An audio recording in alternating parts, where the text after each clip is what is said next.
大家好, I'm Nathan Rich, aka 火锅大王. Today I'm coming to you from 鼓楼东大街, which is a drum tower street here in Beijing. It's very famous with the locals and with tourists. There's normally a lot of people, but today not too much.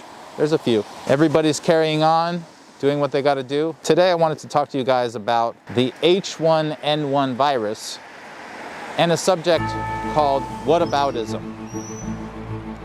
When you talk to many people about China and try to give them context by way of comparison with other countries, other situations, oftentimes they'll level an accusation of whataboutism. So what they're saying is that rather than addressing the issue, you're actually deflecting. I actually do address these concerns. I've gone through timelines, I've gone through how I arrive at these conclusions, and then I also use other countries and other situations as a comparison. So I don't accept people's charges of whataboutism. If somebody says this was handled improperly or this was handled in that way or whatever, I will answer it, and then I will also give some comparisons, or at least I try to do that. Now that I feel like I actually have answered a lot of how I feel about the situation with the coronavirus, I do want to talk about the H1N1 virus. Some of the first cases were found in April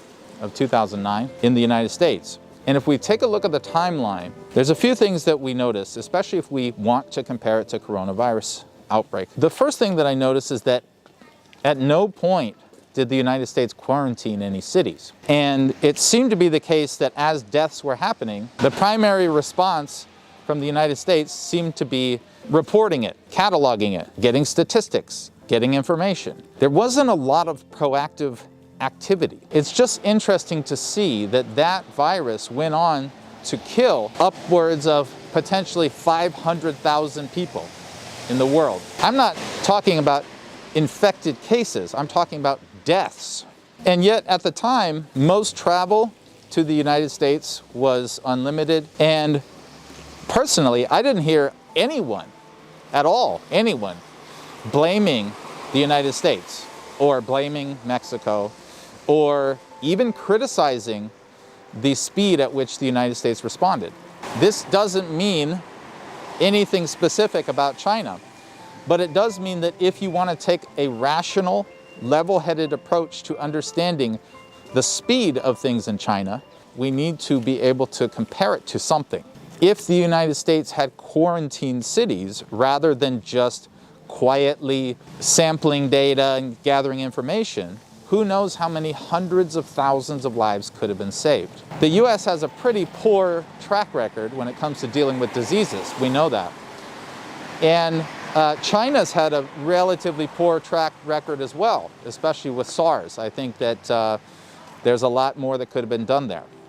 But this time around is much better than SARS. You know, in my previous video, I talked about how we can't just compare China to perfection. And I think that we should compare it to other countries in similar situations, like I said, but we should also compare China to China. This outbreak is being handled much better than the SARS outbreak was.